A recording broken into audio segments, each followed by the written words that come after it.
Bismillah, alhamdulillah, wassalatu wassalamu ala rasulillahi sallallahu alayhi wa ala alihi wa sahbihi ajma'in wa ba'd. I begin by praising Allah subhanahu wa ta'ala and sending my salutations upon the Nabi sallallahu alayhi wa sallam, upon his family and his companions and all those who follow their way until the day of judgment. We're in Surah Hud, and Surah Hud is a surah which talks about many different prophets. In fact, for those who are memorizing the Quran, this surah is difficult to memorize because of how similar the verses are. And once you've perfected it, then it becomes easy. But in the beginning, when you're memorizing the surah, it's difficult because the verses are very similar. And as the Imam will be reading, inshallah, you'll notice how similar the verses are.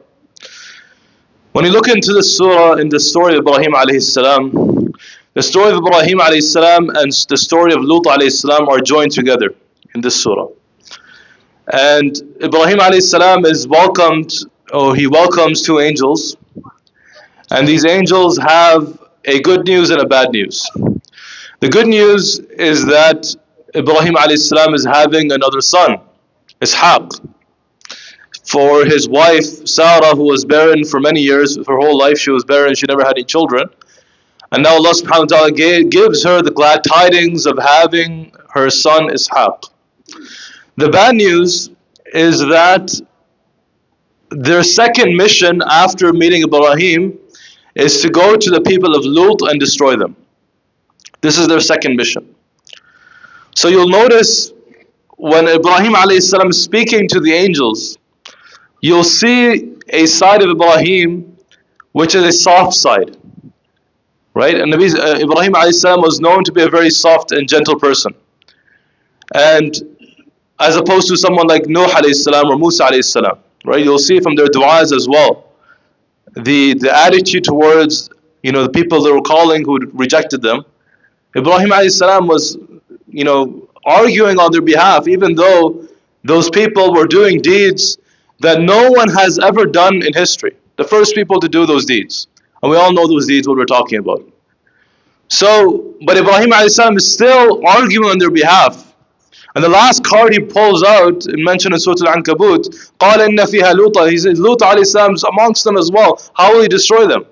When you have Lut, who's a prophet, who's my nephew, he's amongst them as well.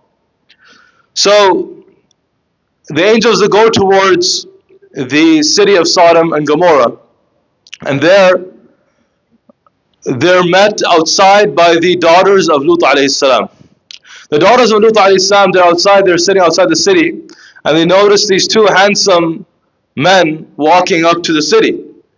Now, Allah subhanahu wa ta'ala, whenever He would send angels, for example, in the story of the hadith of Umar Allahu an, famous hadith, Jibreel alayhi salam comes to the Prophet sallallahu alayhi wasallam. He comes in very handsome looking. Look, you couldn't tell he was traveling, very black hair, white clothes. So anytime angels would come on earth in the form of human beings, they would come in a very handsome look. Now, the daughters of Lut alayhi salam, they go inside the city and they tell their father that there are two men here. They've come and we want to take them as guests. We all know the story. The men are brought inside, and then as they're brought inside, the people of that town, they're lusting over looking at them. They're looking at them and they're lusting over them. So Lut alayhi salam is being put in a very difficult situation. So in the beginning of the story, we have Ibrahim alayhi salam serving guests. Here Lut alayhi salam is following the path of his uncle. He's serving guests as well. And he's feeling the pain that these guests are being tortured by these men who are looking at them, lusting over them. And Allah subhanahu wa ta'ala says, وَجَاءَهُ قَوْمُهُ يُحْرَعُونَ إِلَيْهِ وَمِنْ قَبْلُ كَانُوا يَعْمَلُونَ السَّيِّئَاتِ. That these people were involved.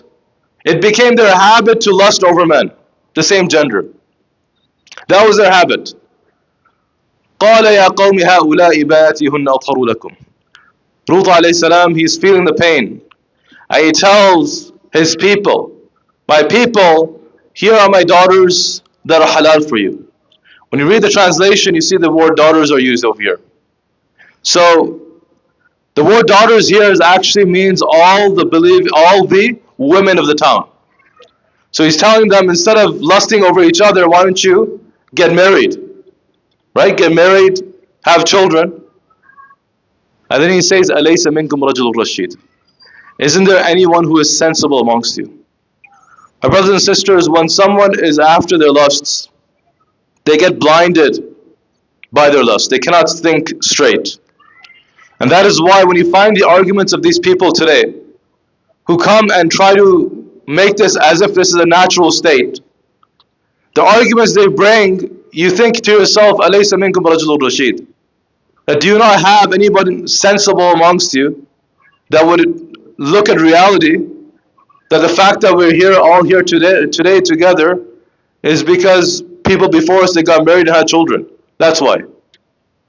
If humankind, if it was natural, we wouldn't exist today. Very simply. They come to you with this argument that the natural state of a person is to, and mind my language, but it is to be basically unclothed. Right? This is the natural state. That's why they're pushing. Sisters wear hijab, oh, this is backward. This is not natural.